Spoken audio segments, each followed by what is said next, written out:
wabarakatuh. Perkenalkan, nama saya Muhammad Fajri Hidayat, NIM 19080312017, mahasiswa yang berasal dari jurusan D3 Administrasi Keuangan, Fakultas Ekonomi dan Bisnis. Kami akan menampilkan hasil presentasi dari kelompok kami yang berasal dari kelompok 3 dengan topik pembahasan System Development Life Cycle yang terdiri dari anggota saya sendiri. Lalu yang kedua ada Devina Isradila Rusma dengan NIM 1908031020018. Lalu yang selanjutnya yaitu Abelia Regita Cahyani dengan NIM 1908031020019. Lalu yang selanjutnya yaitu Novia Indah Masayu Putri dengan NIM 1908031022020. Dan yang terakhir yaitu Dinda Yunita Asia Bella dengan NIM 1908031020021. Selanjutnya yaitu yang pertama adalah pengertian dari SDLC sendiri. Di sini SDLC merupakan kepanjangan dari System Development Life Cycle, atau nama lain dari sistem tersebut adalah siklus hidup pengembangan sistem. SDLC sendiri adalah siklus atau tahapan yang digunakan dalam pembuatan ataupun pengembangan suatu sistem informasi agar pengerjaannya dapat berjalan secara struktur, efektif, dan juga sesuai dengan tujuan yang diinginkan. Lalu untuk cara kerja dari SDLC sendiri yaitu secara umum SDLC ini memiliki cara kerja dengan menurunkan pengembangan perangkat lunak sekaligus meningkatkan kualitas dan mempersingkat waktu produksi. SDLC sendiri dapat membantu tim untuk mencapai tujuan dengan mengevaluasi kekurangan sistem. Lalu, untuk cara kerja utama SDLC sendiri, menghilangkan pengerjaan ulang yang berlebihan dan perbaikan setelahnya. Sebelumnya, perkenalkan, nama saya Devina Isradila Rusma dengan NIM 1908031022018. Di sini saya akan melanjutkan penjelasan dari teman saya mengenai fungsi SDLC atau fungsi dari System Development Life Cycle. Sangat sulit untuk membuat sebuah perangkat lunak tanpa perancangan yang maksimal. Masih banyak perdebatan mengenai metode yang paling baik dan yang paling sesuai untuk segala tipe perangkat lunak. Meski demikian, ada perencanaan akan lebih baik daripada tidak ada perencanaan sama sekali. Nah, maka dari itu, dilihat dari berbagai sisi, SDLC atau System Development Life Cycle ini memiliki banyak fungsi, antara lain sebagai sarana komunikasi atau penyedia alat bantu antar tim pengembang dengan pemegang kepentingan untuk bisa memastikan keberhasilan implementasi sistem yang memenuhi tujuan strategis dan bisnis. Kemudian yang kedua, SDLC atau System Development Life Cycle ini juga berfungsi membagi peranan dan tanggung jawab yang jelas antara pengembang, desainer, analisis bisnis, dan manajer proyek. Nah, dari pembagian peranan yang jelas ini bisa menjadi sebagai alat kontrol dan dokumentasi manajemen tingkat tinggi dalam perusahaan. Kemudian, fungsi yang terakhir dari SDLC ialah dapat memberikan gambaran input maupun output yang jelas dari satu tahap ke tahap selanjutnya tanpa adanya resiko pengulangan. Kemudian selanjutnya ada tahapan dari System Development Life Cycle. Nah, di sini ada 6 tahapan untuk menjalankan SDLC.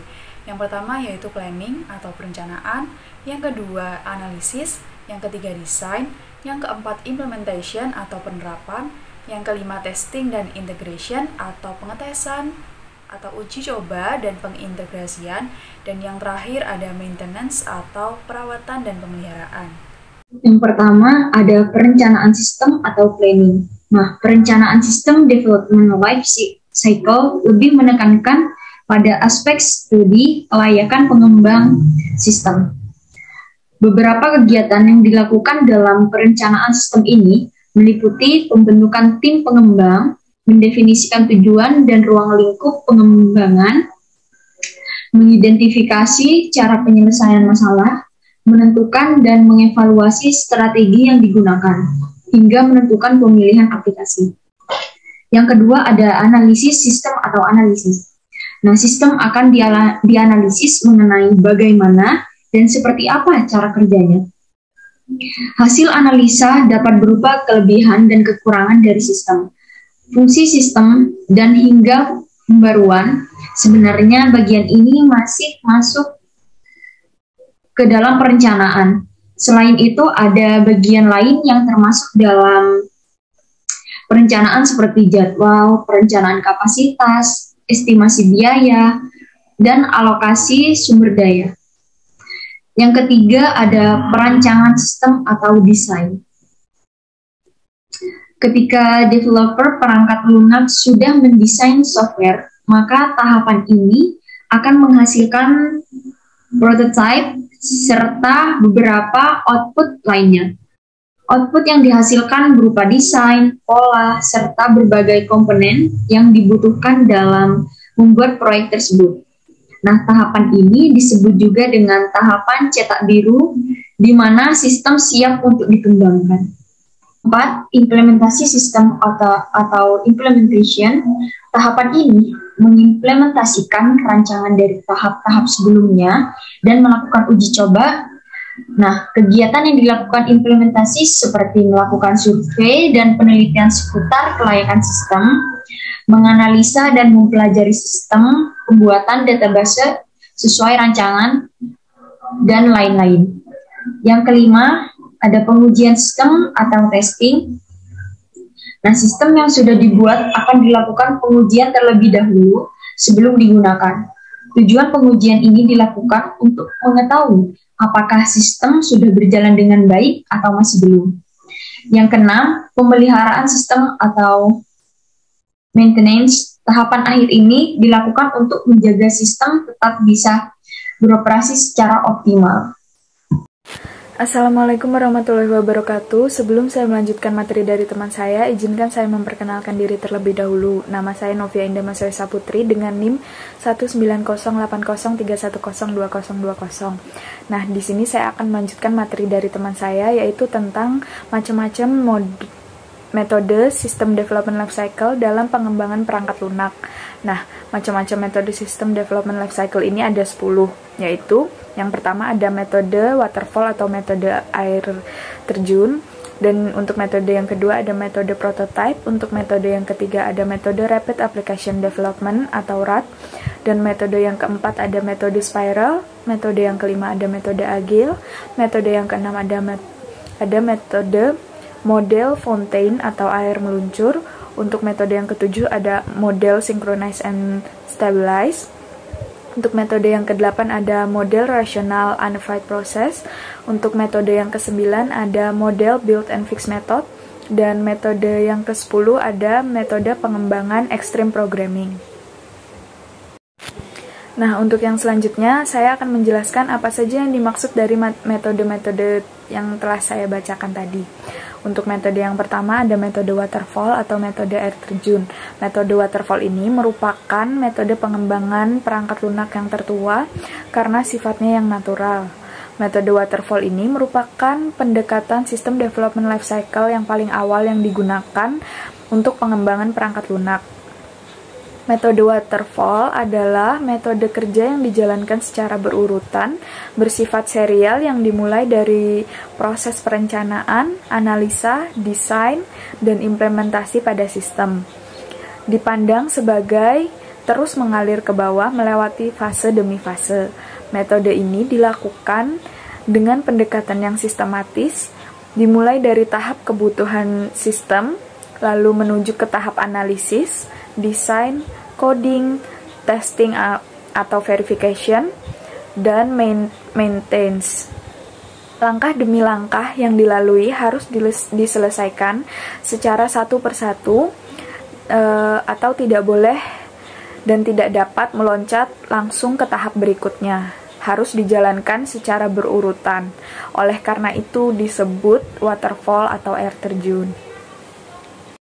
Nah, dari metode waterfall ini tentu saja juga memiliki kelebihan dan kekurangannya. Nah, apa saja kelebihan dan kekurangannya? Yaitu, yang pertama saya akan menjelaskan terlebih dahulu kelebihan dari metode waterfall. Kelebihan dari metode waterfall ini yaitu memiliki proses yang terurut, sehingga pengerjaan itu dapat terjadwal dengan baik dan mudah. Kemudian kelebihan yang selanjutnya yaitu cocok untuk sistem dengan kompleksitas rendah atau predictable. Dan kelebihan yang selanjutnya yaitu ada setiap proses yang dilakukan tidak dapat saling tumpang tindih. Itulah kelebihan dari metode waterfall. Dan yang selanjutnya saya akan menjelaskan tentang kekurangan dari metode waterfall. Kekurangan dari metode waterfall ini, waktu pengerjaannya itu relatif lebih lama karena harus menunggu tahap sebelumnya itu selesai terlebih dahulu. Untuk kekurangan yang selanjutnya yaitu biaya yang dibutuhkan itu lebih mahal karena waktu pengembangan yang dibutuhkan itu juga lebih lama. Dan kekurangan yang selanjutnya yaitu model waterfall ini kurang cocok untuk pengembangan proyek yang memiliki kompleksitas yang tinggi. Begitu kelebihan dan kekurangan dari metode waterfall. Untuk metode System Development Lifecycle yang kedua ada metode prototype. Nah, metode prototype ini memungkinkan pengguna atau user memiliki gambaran awal tentang perangkat lunak yang akan dikembangkan, serta pengguna dapat melakukan pengujian di awal sebelum perangkat lunak ini dirilis. Nah, metode prototyping ini memungkinkan klien melakukan evaluasi sistem yang dirancang di awal oleh developer dan mencobanya sebelum diimplementasikan. Metode ini bertujuan untuk mengembangkan model menjadi perangkat lunak yang final. Artinya sistem akan dikembangkan lebih cepat dan biaya yang dikeluarkan pun menjadi lebih rendah. Metode prototype ini memiliki tahap-tahap yang harus dilakukan dalam pengembangan perangkat lunaknya. Nah, tahap-tahapnya yaitu yang pertama menganalisa kebutuhan, dan tahap yang selanjutnya membuat prototype, setelah itu mengevaluasi prototype, dan setelah mengevaluasi prototype dapat mengkodekan sistem, dan yang terakhir yang selanjutnya pengujian sistem. Kemudian setelah pengujian sistem melakukan evaluasi sistem, dan setelah itu tahap yang terakhir barulah penggunaan sistem. Nah, dalam metode prototype ini tentu saja juga memiliki kelebihan dan kekurangannya. Nah, saya akan menjelaskan terlebih dahulu kelebihan dari metode prototype. Untuk kelebihan yang pertama yaitu mempersingkat waktu pengembangan perangkat lunak, dan kelebihan yang kedua yaitu penerapan fitur menjadi lebih mudah karena pengembang atau developer ini telah mengetahui apa yang diharapkan. Nah, untuk yang selanjutnya adalah kekurangan dari metode prototype. Kekurangan dari metode prototype ini, proses yang dilakukan untuk analisis dan perancangan ini terlalu singkat, serta kurang fleksibel jika terjadi perubahan. Begitulah kelebihan dan kekurangan dari metode prototype. Untuk metode System Development Lifecycle yang ketiga ada metode Rapid Application Development atau RAD. Nah, metode Rapid Application Development atau RAD ini, atau yang dalam bahasa Indonesianya dapat disebut pengembangan aplikasi cepat. Nah, metode Rapid Application Development ini adalah model proses pembangunan perangkat lunak yang tergolong dalam teknik inkremental atau bertingkat yang siklus pengembangannya itu singkat. Nah, RAD menekankan pada siklus pembangunan yang pendek, singkat, dan cepat. Waktu yang singkat adalah batasan yang penting untuk model ini. Nah, Rapid Application Development ini menggunakan metode iteratif atau metode yang berulang dalam mengembangkan sistem di mana working model sistem ini dikonstruksikan di awal tahap pengembangan dengan tujuan menetapkan kebutuhan atau requirement user dan selanjutnya akan disingkirkan. Working model hanya digunakan kadang-kadang saja sebagai basis desain dan implementasi sistem final. Nah, untuk metode System Development Lifecycle yang selanjutnya ada metode spiral. Metode spiral ini merupakan model pengembangan perangkat lunak yang evolusioner. Kenapa? Karena metode spiral ini merupakan penggabungan dari model prototype dan model waterfall. Nah, dari model prototype yang fokusnya hanya pada penyajian atau presentasi kepada user dengan format input dan output, kemudian perangkat lunak akan dievaluasi, serta model waterfall yang fokusnya hanya kepada proses pengembangan perangkat lunak yang sistematis atau berurutan. Nah, di metode spiral ini lebih menekankan kepada analisa resiko setiap tahapannya. Fungsi dari metode spiral ini adalah untuk melakukan perubahan, penambahan, serta pengembangan perangkat lunak dengan memaksimalkan pada aspek kecepatan dan ketepatan berdasarkan keinginan serta kebutuhan penggunanya, seperti itu. Nah, dalam metode spiral ini pun juga terdapat kelebihan dan kekurangannya. Untuk kelebihan dari metode spiral ini yaitu yang pertama, pembangunan dan perubahan perangkat lunak yang terjadi dapat diselesaikan secara sistematis. Yang selanjutnya, mudah dalam mengestimasi biaya karena proses pembuatan prototipe yang jelas dan terencana dalam tahapan yang sistematis. Yang selanjutnya itu kelebihannya adalah manajemen dan analisa resiko yang lebih cepat dan mudah, serta mudah dalam melakukan perubahan kebutuhan dan dokumentasi, dan produksi software bisa menjadi lebih cepat. Untuk yang selanjutnya yaitu kekurangan dalam model spiral ini adalah yaitu yang pertama tidak cocok dan sulit diimplementasikan dalam proyek yang kecil. Kekurangan yang selanjutnya yaitu untuk membuat metode spiral ini memakan waktu yang cukup lama. Yang selanjutnya membutuhkan best practice atau pengalaman sebelumnya karena proses pengerjaan ini tuh sangat kompleks. Dan kekurangan yang terakhir yaitu resiko dalam tahap planning ini cukup besar. Misalnya seperti terjadi perbedaan dalam jadwal pengembangan dan anggaran belanja. Seperti itu kelebihan dan kekurangan dari metode spiral. Slide selanjutnya akan dilanjutkan oleh saya. Yang kelima itu ada lincah atau model agile, merupakan pengembangan jangka pendek yang memerlukan adaptasi cepat dan pengembangan terhadap perubahan dalam bentuk apapun. Yang keenam ada model air mancur. Model Fontaine merupakan perbaikan logistik dari model waterfall. Langkah-langkah dari urutan prosedurnya pun masih sama. Namun pada model Fontaine ini kita dapat mendahulukan sebuah langkah atau melewati langkah tersebut, tetapi ada yang tidak bisa melewati langkah seperti kita memerlukan desain sebelum melakukan coding dilewati maka alias tumpang tindih dalam siklus SDLC. Yang ketujuh, model sinkronisasi dan stabilkan. Model ini adalah model yang digunakan oleh Microsoft. Secara garis besar, analisis kebutuhan dilakukan dengan wawancara dengan jumlah konsumen yang potensial. Kemudian kebutuhan-kebutuhan tersebut dibuat paket dan disusun secara prioritas. Kemudian spesifikasi ditulis, selanjutnya pekerjaan dibagi dalam 3 atau 4 bagian. 3 atau 4 bagian pembangunan perangkat lunak. Bagian pertama menangani hal-hal yang paling kritis, bagian selanjutnya menangani hal-hal yang krisis selanjutnya, dan juga seterusnya. Selanjutnya yang kesembilan ada model membangun dan memperbaiki metode. Nah, model ini merupakan metode yang paling lemah di antara SDLC yang lain, tetapi menjadi metode pengembangan untuk metode SDLC yang lainnya. Build and fix bertujuan untuk memberikan kepercayaan kepada pelanggan dengan cara memberikan pelayanan perbaikan dan perawatan secara terus-menerus terhadap produk yang digunakan oleh pengguna. Kemudian, metode yang terakhir dalam SDLC yaitu metode pengembangan Extreme Programming.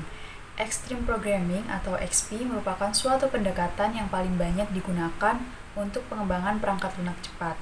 Alasan menggunakan metode Extreme Programming atau XP ini karena sifat dari aplikasi yang dikembangkan dengan cepat melalui tahapan-tahapan yang ada meliputi planning, design, coding, dan testing.